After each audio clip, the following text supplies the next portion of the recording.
Bonjour à toutes et à tous, bienvenue au Café Change dans la rubrique Et toi, t'en penses quoi? L'occasion d'apporter quelques éléments de réponse autour des questions, des remarques qu'on entend parfois au sujet de la foi. Alors qu'il y a quelques semaines de cela, j'ai reçu ici au Café Change une dame qui m'a dit il paraît que l'homme a été créé à l'image de Dieu et sentait de sa part un questionnement, un certain scepticisme. Qu'est-ce que cela peut bien signifier? Ah ben, il me semble que quand on emploie cette expression qui vient de la Bible, cela m'évoque déjà deux premières remarques. La première, c'est que l'être humain est une créature particulière qui bénéficie d'une attention particulière de la part de Dieu.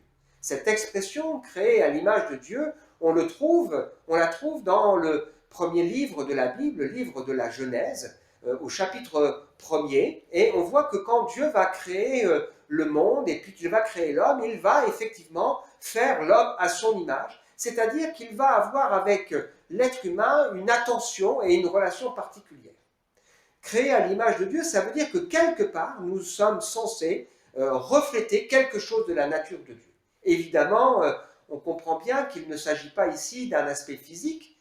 Certains se plaisent à représenter Dieu comme l'a fait par exemple Léonard de Vinci, comme un vieux barbu sur un nuage. Mais on comprend bien qu'il s'agit probablement ici de quelque chose de beaucoup plus moral, de beaucoup plus intérieur. Créé à l'image de Dieu, il me semble que dans l'être humain, on voit quelques-uns des attributs de Dieu. La bonté, la créativité, l'intelligence, la réflexion, les questions de sens de la vie, les questions de morale, toutes sortes de raisons. La deuxième remarque que cela m'amène, c'est que effectivement, on se rend bien compte que là, il y a un problème. Si nous avons été créés à l'image de Dieu, le miroir a comme été brisé, quelque chose ne va plus dans l'être humain. Bien sûr, on voit encore dans notre humanité des gestes de bonté, des gestes d'amour, on voit encore dans notre humanité un besoin de sens, une notion de bien et de mal, mais tout cela, les contours bougent, c'est un peu flou et il y a aussi tellement de violence, tellement de mal-être, tellement de souffrance. Parce que le problème n'est pas seulement extérieur à nous, mais il est aussi à l'intérieur. Je dis souvent, on pourrait arrêter la guerre, la maladie, on pourrait arrêter la pollution, on pourrait arrêter les problèmes de ressources, on pourrait donner du travail à tout le monde, il resterait toujours l'égoïsme, la jalousie, le mensonge, la tromperie, l'envie, enfin toutes ces choses qui sont finalement à l'intérieur de nous. Là, après ces deux remarques, il me semble aussi que ça attire notre attention sur ce que la Bible nous dit et également à propos de cette question d'image. Elle nous dit que si l'être humain qui a été créé à l'image de Dieu a comme un miroir brisé, la relation avec Dieu est devenue compliquée, elle nous dit que Dieu a envoyé son Fils, qui s'appelle Jésus, qui est le reflet de sa gloire, qui représente sa personne.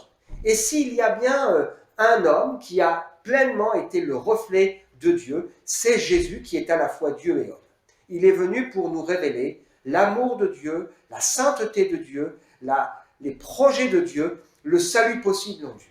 Et puis justement, puisqu'on parle de cette solution que Jésus est venu apporter, la Bible nous explique que le croyant, celui qui vit une restauration dans cette relation brisée à travers le sens de la venue de Jésus, de la mort de Jésus, est appelé pas seulement à croire et à vivre une vie morale, mais il est appelé à être transformé à la ressemblance de Jésus. Voilà un beau programme. C'est-à-dire que nous sommes appelés à laisser Dieu transformer, façonner. Plus nous allons le découvrir, plus nous allons nous laisser influencer par la personne de Jésus. D'ailleurs, la Bible nous explique que le fruit réel d'une vie, de quelqu'un qui vit quelque chose dans le domaine de la foi, c'est l'amour, la joie, la paix, la douceur, la patience, la bienveillance, la bonté, la maîtrise de soi. Tout un programme. Et mon espérance, notre espérance chrétienne telle que la Bible la présente, ce n'est pas seulement de pouvoir un jour à vivre une autre vie, une vie après la mort, ce n'est pas seulement de ne plus avoir la souffrance et de pouvoir être pleinement restauré dans la relation avec Dieu, mais l'espérance chrétienne, c'est d'en avoir fini avec le mal, à la fois à l'extérieur, mais aussi à l'intérieur. C'est ça l'expérience chrétienne. Alors, créé à l'image de Dieu, oui.